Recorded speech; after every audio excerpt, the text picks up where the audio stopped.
Okay. Hello and welcome to our YouTube channel what a shot and मैं हूं ओंकार and मेरे साथ जुड़ गए हैं कमल बाजी। और बात करने वाले हैं आज जो कल हुआ था नज़ारा नेपाल के साथ। क्या ही नज़ारा था यार, वानखेड़े के स्टेडियम में लग रहा था नेपाल का मैच हो रहा है। ऐसा लग रहा था जैसे कि इंडिया का भी मैच हो रहा है, फुल क्राउड था और क्या ही नेपाल ने परफॉर्मेंस दी थी कल। तो इस पे बात करेंगे। दूसरा बात करेंगे इंडिया की बैटिंग पे। जो पहला मैच हुआ था स्लो पिच पे, कैसी बैटिंग रही है, क्या आगे कर सकते हैं। थर्ड जो मेन पॉइंट है इस टाइम, जो सबसे ज्यादा हॉट पॉइंट बना हुआ है, पीसीबी वर्सेस आईसीसी। तो मीटिंग हुई है आईसीसी की पीसीबी के साथ, विद बांग्लादेश क्रिकेट बोर्ड के साथ भी मीटिंग हुई है। तो क्या रिजल्ट आया और क्या नहीं आया उसके लिहाज से भी बात करेंगे। पर पहले बात करते हैं नेपाल पर। यार क्या ही बैटिंग करी है कमलबाजी यार नेपाल ने। मतलब नेपाल बस जीत ही गया था मैच, 4 रन शॉर्ट। पता नहीं कैसे वो मैच हार गया, लेकिन मुझे लगता है पूरा इंडिया चाह रहा था कि नेपाल का मैच जीत जाता। हाँ जी, बिल्कुल। बहुत ही शानदार मैच हुआ और इंडिया छोड़ो, वैसे सारे ही क्रिकेट फैंस यही चाह रहे होंगे कि जितनी अच्छी उन्होंने फाइट दिखा दी थी तो उन्हें जीतना चाहिए था।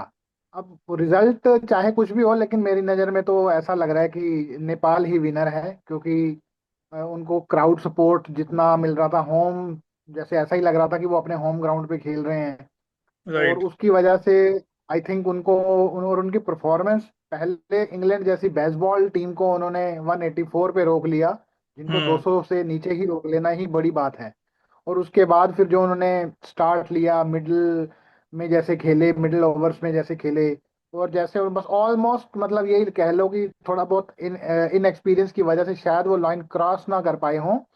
But I think they put up मतलब ग्रेट शो। मतलब बेसबॉल के लिए इंग्लैंड जाना जाता है, पर अगर मैं कल हाँ का जी, मैच देखूं तो ऐसा लग रहा था कि नेपाल ने बेसबॉल बना दिया है इंग्लैंड का। और जिस बिल्कुल तरीके से वो बिल्कुल। पावर प्ले में गए, उसके बाद बीच में थोड़ा सा उनका स्लो हुआ था। लेकिन जब 5 ओवर्स में जब 61 रह गए थे 12 रन की टारगेट से, उसके बाद जो गेयर शिफ्ट किया है, जबरदस्त। लास्ट ओवर में 10 रन आज के टाइम पे T20 में आई थिंक आराम से बनने जाते हैं। लेकिन सैम करन ने जो स्पेल डाला, इसमें उन्होंने सिर्फ 5 से 6 रन दिए हैं। मतलब वो भी एक बात करने वाली बात है। लेकिन नेपाल ने तो यार मजे कर दिए यार, मतलब। और मुझे लगता है कि नेपाल की टीम को एक्चुअल में अभी इंटरनेशनल मैच देने की जरूरत है, जिस हिसाब से उन्हें परफॉर्मेंस करी है और जिस हिसाब से सपोर्ट आया था यार। सपोर्ट मतलब फुल वानखेड़े स्टेडियम पैक था। पूरे नेपाल की जर्सी में बैठे लोग सपोर्ट करने के लिए। बिल्कुल ऐसा ही है। सबसे बड़ी बात यह है कि इंग्लैंड जैसी टीम को रोका। सिर्फ 4 रन से मैच हारे, वो भी लास्ट ओवर तक मैच गया, लास्ट बॉल तक मैच गया। लास्ट ओवर में सिर्फ 10 चाहिए थे, बन सकते थे, लेकिन आई थिंक डिफरेंस वहीं आ जाता है कि जैसे सैम करन थोड़ा एक्सपीरियंस, T20 का काफी एक्सपीरियंस है उन्हें, और इनको इतना एक्सपीरियंस नहीं है, एक्सपोजर नहीं है। इनको अगर हम्म। लगातार इंटरनेशनल एक्सपोजर मिले तो ये भी उतने ही पॉलिश हो सकते हैं जितने की कोई और दूसरा, खासकर T20 में। बिल्कुल। और दोबारा, और एक समय पे जब हैरी ब्रूक खेल रहे थे और उनके साथ जो उनके जो ऑलराउंडर बॉलर थे, जिन्होंने 2 विकेट के साथ नाम बोल रहा हूँ मैं उनका, बैथल, जिन्होंने Bethell not Bethell. Not Bethell, जो लास्ट में आए थे 6 विकेट के विल लिए, Jacks, Will Jacks. Will Jacks. जब वो खेलने लगा था कि 200 आराम से पार कर जाएंगे, लेकिन नेपाल की काबिल तारीफ है कि उन्होंने बॉलिंग में भी लास्ट में जो एफर्ट दिखा के उनको 185 के अंदर रोक दिया। वो भी काबिल तारीफ था। उसके बाद बैटिंग बैटिंग में जिस तरीके से वो आए हैं यार, मतलब एक पॉजिटिव इंटेंट के साथ वो निकल गया है। और क्या ही बैटिंग कर रहे थे यार, लग रहा था कि आज तो बस कुछ करने वाले हैं। ऑल दो जितने भी मैंने मैच देखे हैं एसोसिएट मेंबर के साथ, सारे मैच क्लोजेज हुए हैं। अगर आप देखो नीदरलैंड वाला मैच पाकिस्तान के साथ जो हुआ, उस मैच में पाकिस्तान ने गले में अटकी थी बिल्कुल। अगर वो कैच पकड़ लेते उस दिन, ठीक है, तो मैच खत्म था पाकिस्तान के लिए। उसके बाद अगर आप देखो इंडिया वाले मैच में यूएस ने आपको पटक दिया था। अगर वो 160 रन तो बना दिया आपने, लेकिन वो कैसे बने हमें सबको पता है। तो और उसके बाद जब स्कॉटलैंड का मैच भी हुआ वेस्ट इंडीज के साथ, अगर वो हैट्रिक नहीं होती तो स्कॉटलैंड वो रन चेज करने के लिए जा रहा था। तो अब मुझे ऐसा लग नहीं, रहा है जितनी भी एसोसिएट टीमें आई हैं सब प्रिपरेशन के साथ आई हैं, और ऐसा नहीं कर सकती आप सबको लाइटली लो, किसी को लाइटली लो। बिल्कुल ऐसा ही है। अब एसोसिएट नेशन कहने को है, लेकिन अगर देख के उनका गेम देख के बिल्कुल नहीं लग रहा है, वो ऐसा लग रहा है रेगुलर टीम्स हैं। हम्म। रेगुलर एसोसिएट टीम तो लग ही नहीं रही है। पहले दिन तीनों मैच, और उसके बाद ये वाला नेपाल का मैच इतने बेहतरीन हुए हैं, और एसोसिएट टीमों सबने, नेदरलैंड्स ने भी पाकिस्तान को ऑलमोस्ट हरा दिया था। वो तो बिल्कुल। भला हो, थोड़ी उनकी बॉलिंग कुछ ऐसी इनएक्सपीरियंस थी, बॉलिंग अच्छी नहीं कर पाई लास्ट ओवर में, और ऊपर से राना फहीम अशरफ के कुछ शॉट्स लग गए बस, कह लो। नहीं तो पाकिस्तान के लिए काफी एम्बेरसमेंट होना था। सेकंड मैच भी ऐसे ही, इंडिया वाला भी ऐसे ही सीन था। हम्म। 76 पर 6 हो जाना। इतनी बड़ी टीम जो T20 की चैंपियन टीम है, पिछला वर्ल्ड कप भी जीता हुआ है, डिफेंडिंग चैंपियन है, लेकिन पहले ही मैच में ऐसा एक बार तो डर लग गया था, अगर कहीं सूर्या का भी विकेट कहाँ निकल जाता तो बहुत मुश्किल हो गई थी, और हार भी सकते थे। 15 रन पे सूर्य कैच भी छूटा था वैसे तो, बट लकी रहे, इंडिया बिल्कुल। की लकी रहे, हमारे सबकी लकी रहे, नहीं तो ये बहुत जबरदस्त वाला अपसेट होने वाला था इस वर्ल्ड कप का। बट एनीवेज, मैं यार अब तो मैं वेट करूँ नेपाल का अगला मैच कब होगा। इतना जबरदस्त उन्होंने बैटिंग करी है, और मैं वेट कर रहा हूँ कि नेपाल अब कब किस टीम को मारने वाली है। अभी आप देखो, स्कॉटलैंड ने आज अपना मैच जीता है अगेंस्ट इटली। सो स्कॉटलैंड नंबर 2 पे आ गया अब अपने ग्रुप में। ठीक है। तो बिल्कुल। अभी अभी मुझे लगता है कि कुछ ना कुछ उलटफेर होंगे सुपर 8 में। एक या दो टीम मुझे लगता है कुछ ना कुछ कर सकती हैं। अगर यहाँ से वहां कोई भी एक टीम मैच अगर हारती है, बड़ी टीम, तो यू नेवर नो कि कौन सी एसोसिएट टीम आके आपको सुपर 8 में मिल जाए। हाँ जी, बिल्कुल ऐसे ही, जैसे मैं खुद वेट कर रहा हूँ कि यूएसए पाकिस्तान का मैच कब होगा, क्योंकि हाँ यूएसए ऐसा लग रहा है कि हो सकता है कि पाकिस्तान को कहीं दोबारा ही ना हरा दे। हाँ, उस पर भी हम आएंगे अभी। उससे पहले मैं इंडिया वाले टॉपिक पे दोबारा आना चाहूंगा, क्योंकि मेरे को लगता है कि जिस तरीके से इंडिया ने आफ्टर 2024 वर्ल्ड कप के बाद जो क्रिकेट खेली है, एक ब्रांड ऑफ क्रिकेट वो खेल रहे थे। मतलब कि हर मैच आप देख रहे थे, उनका एक अलग इंटेंट होता था कि आप 200 के पार जा रहे हैं, 250 बना रहे हैं, इवन पौने 300 रन तक बनाए हैं अभी पिछले सीरीज में अगेंस्ट न्यूजीलैंड। कल ऐसा क्या हुआ, परसों ऐसा क्या हुआ वानखेड़े हाँ, में? क्या पिच का ओंकार, कुछ दोष था? ओंकार आपका ना इंटरनेट का इशू आ रहा है, आपकी आवाज ना ब्रेक होके आ रही है। ओके। हेलो। अब ठीक है वैसे, पर बीच में अभी जो बोल ठीक रहे थे है। आप, पूरी लाइन, दो ठीक लाइंस है। बिल्कुल मैं बिल्कुल मेरी स्लो। मैं रिपीट कर देता हूँ। मैं बोल रहा था, इंडिया का एक इंटेंट दिख रहा था आपको पिछले 2 सालों से, जिस तरीके से वो खेल रहे थे। पर एक चीज हमेशा देखिए, जैसे पिच थोड़ी सी ट्रिकी होती है, जहां पे बॉल थोड़ा रुकता है, या कहीं स्पिनर को टर्न मिलती है, या बॉल थोड़ा रुक के मूवमेंट करके आती है, सडनली क्या होता है, इंडिया की बैटिंग ऐसे लगती है कि जैसे अब खेल ही नहीं पाएंगे ये। सेम वानखेड़े में भी हुआ।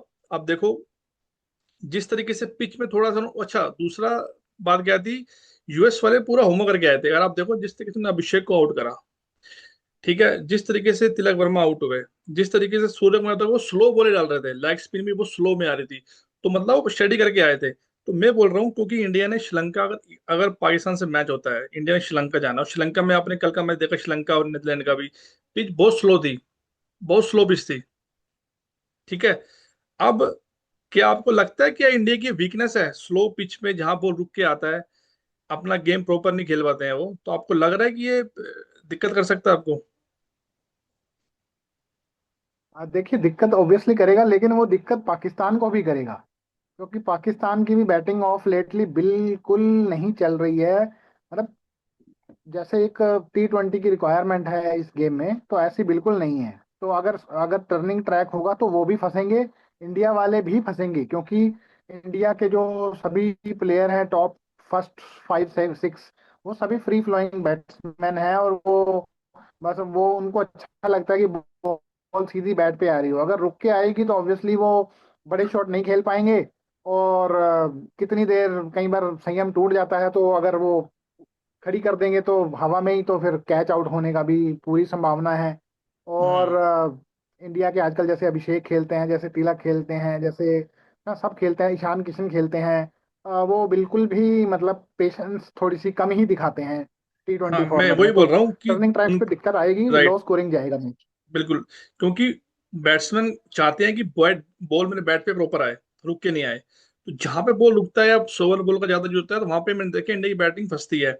बट आपने पाकिस्तान की बात करी, पाकिस्तान के पास एक कुछ स्पिनर बैठा है जिसको अभी तक उन्होंने खिलाया नहीं है, जो मुझे लग रहा है कि वो सिर्फ इंडिया के मैच के लिए रखा है उन्होंने, जिसके एक्शन पे भी थोड़ा सा चर्चा चल रही है कि कैसे उनका चेक तो नहीं मार रहे हैं। वो उस्मान तारिक की बात कर रहा हूँ मैं।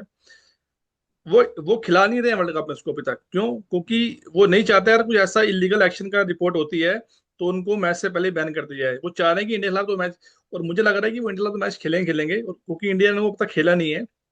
साइड हम करते हैं, बहुत स्लो बॉल फेंकते हैं, अगर आप देखो मिस्ट्री टाइप के बॉलर हैं वो भी। मेरे को पता नहीं क्यों लग रहा है कि उस्मान तारिक डिफरेंशिएट कर सकते हैं मैच को। देखिए कर तो सकते हैं। एक तो वो स्लो डालते हैं, हाँ, टर्न भी उनको मिलता है और थोड़ा एक्शन भी उनका अजीबो गरीब है, जिससे कि शायद बैट्समैन को रीड करने में एटलीस्ट दिक्कत हो एटलीस्ट जो सकती है। फर्स्ट टाइम खेलेगा उनको दिक्कत तो आने वाली है, मुझे लगता है। वही वही मैं कह रहा हूँ ना कि जैसे अब इंडिया ने उसको पहले कभी नहीं खेला तो दिक्कत आ सकती है। इसमें ये हो सकता है कि मुझे, लेकिन मुझे शुरू में नहीं खिलाएंगे, मुझे ऐसा लगता है, क्योंकि शुरू में अगर उसका एक्शन रिपोर्ट हो जाएगा तो फिर वो दिक्कत होगी। नहीं, मेरे को लगता है उसको वो सिर्फ वो एक उनको कोई मतलब नहीं है मेरे हिसाब से। पाकिस्तान को मतलब भी नहीं है कि पीछे क्या होगा, वो सिर्फ एक मैच जीतना चाहते हैं, वो है इंडिया वाला। और मुझे लगता है वो इंडिया मैच में खेलेंगे। अगर इंडिया पाकिस्तान मैच होता है तो आई एम श्योर।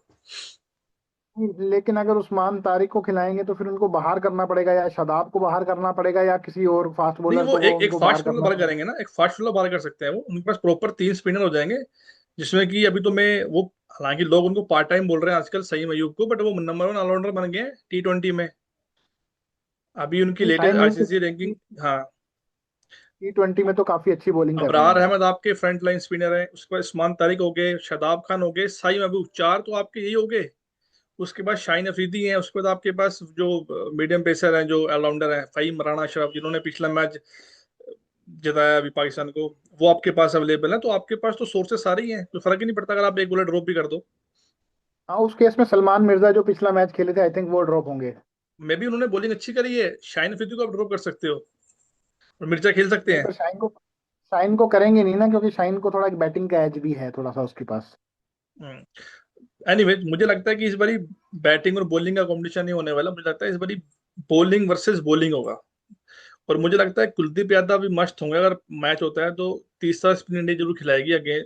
अब वो अर्शदीप को बिठाएं, अब या फिर वो रिंकू सिंह को बिठाएं, बैटिंग कम करेगा आपकी। बट कुलदीप सिंह खेलने वाला है, मुझे लगता है। हाँ, तो फिर उस केस में आई थिंक जैसे पिछला मैच बुमराह नहीं खेले थे, पर मैं तो चाहता हो हूँ कि आप सकता है। बुमराह को ही बिठाओ, क्योंकि अर्शदीप फ्लो में दिख रहे हैं मुझे पूरे। हाँ, बॉलिंग अच्छी कर रहे हैं आप तो, आई थिंक। लेकिन बुमराह की भी अपनी अलग क्लास है, तो एक फास्ट बॉलर खेलेगा, उसके साथ हार्दिक पांड्या कर हाँ। लेंगे।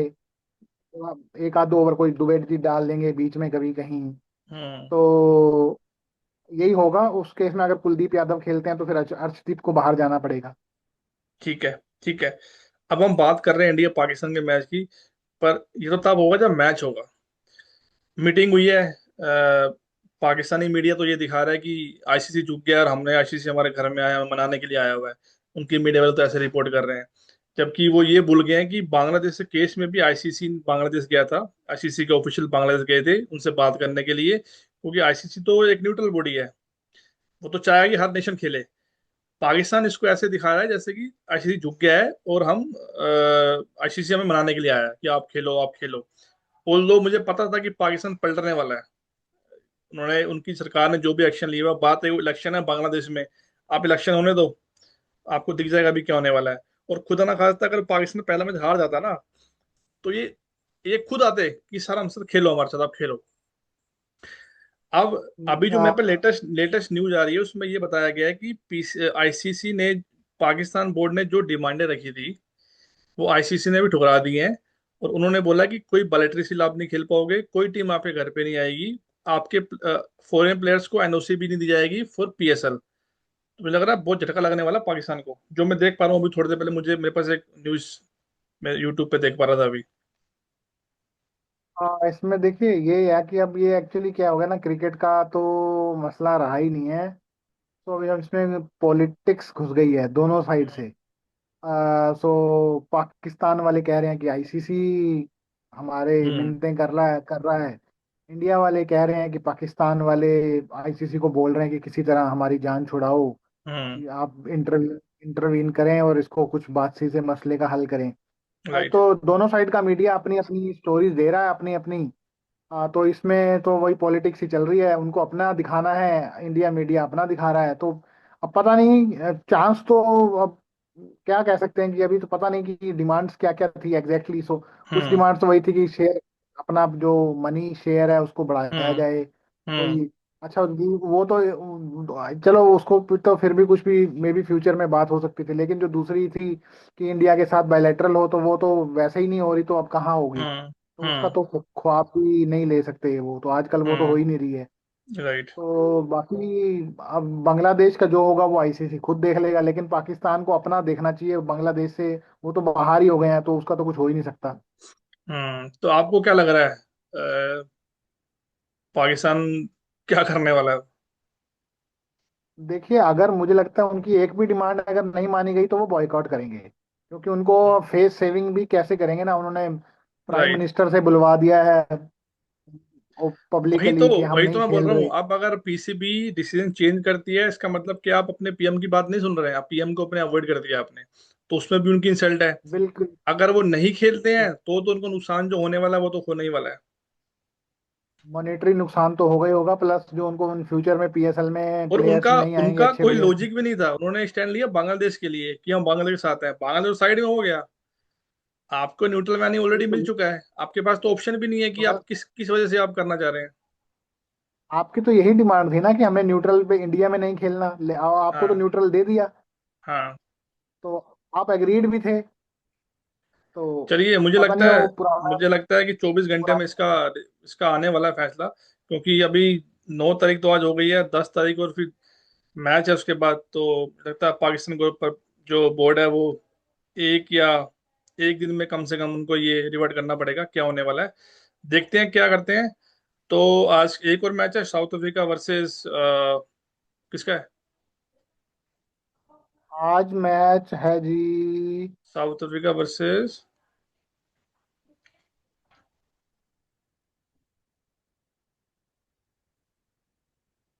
आज नेदरलैंड्स नामीबिया था जो, ना वो तो कल है ना। वो तो कल है, आज अभी शाम का साउथ अफ्रीका वाला। अच्छा, कल एक पाकिस्तान का मैच भी है यूएसए के साथ। नहीं नहीं, आज जो मैच है साउथ अफ्रीका वर्सेस कनाडा, आज 2 मैच है। अच्छा चलो, वो तो फिर कनाडा तो इतनी कोई नहीं यार, स्ट्रॉन्ग टीम नहीं आते है। तो इंडियन ही है उसके अंदर, इंडियन सपोर्ट सब तो में ही है करेंगे जी, हम। यूएई में भी इंडियंस ही। हम्म। यूएई में भी इंडियंस हैं। तो सब हम्म। में, यूएसए में भी आधे नहीं, इंडियंस ही क्योंकि सारे एसोसिएट अच्छा कर रहे हैं, तो मैं चाहता हूँ देखना कि how Canada will play against south Africa. मैं चाहता हूँ कुछ अच्छा परफॉर्मेंस दे हाँ तो जी। मैच का मजा भी आए। बिल्कुल बिल्कुल, लेकिन कल का मैच इंटरेस्टिंग होने वाला है, पाकिस्तान यूएसए। कल के मैच के लिए फिर से न्यूजीलैंड आएंगे जी, कोई टेंशन नहीं है, कल के मैच की तो मैं खुद वेट कर रहा हूँ। ऑल्दो मुझे लगता है कि पाकिस्तान को एज होगा because off spin bowling. Batting wise तो मैं मुझे पता है कि वो कुछ भी कर देंगे कभी भी, लेकिन क्योंकि उनकी श्रीलंका में खेल रहे हैं, स्लो पिचेस पे खेल रहे हैं, एक ही ऑप्शन है उनके पास जो स्ट्रॉन्ग पॉइंट है वो स्पिन है उनका। और खुदा ना खास्ता पाकिस्तान कल हार गया तो मैच मजा आ जाएगा, फिर जो समीकरण बनने वाला है उसकी तो बात ही अलग है। ये ये ज्यादा मैच इस वहां अगर इंडिया में होता तो ज्यादा अच्छा होता। बिल्कुल बिल्कुल, तो मैं फिर तो मैं बोलता कि वो में 60-40 पाकिस्तान होता। को रह गया। बिल्कुल बिल्कुल। हाँ। अगर अगर नीदरलैंड वाला मैच भी इंडिया में होता तो ये काम हो गया था इनका खत्म। हाँ जी, हाँ जी, बिल्कुल, ये सही बात है। ऐसे ही है। ठीक है। ठीक है। ठीक है कमल बाजी, यार चैनल को सब्सक्राइब कर दो यार, हमारे भी शुरू कर रहे हैं यार, तो बोल बोल के हम भी थक जाते हैं। चैनल को चलो, हम सब्सक्राइब भी कर दो यार, रिक्वेस्ट एक कर रहे बटन हैं दबाना यार, कि लाइक करो वीडियो को यार, शेयर करो, हाँ जी, थोड़ा सपोर्ट करो यार। जो भी कोई एटलीस्ट देख 100 रहा तो है कर दो, प्लीज। एटलीस्ट 100 तो कर दो हमारे यार सब्सक्राइबर्स, ज्यादा नहीं तो। नहीं नहीं, धीरे धीरे बढ़ेंगे बढ़ेंगे, हमें मिलेंगे अपने बंदे, मिलेंगे चलिए अपने को। ठीक है। ठीक है कमल बाजी, मिलते हैं कल के मैच में, फिर दोबारा से मुलाकात होगी यूएस और पाकिस्तान के मैच के लिए। तो अभी के लिए हाँ टाटा जी। Bye bye. Bye bye bye bye.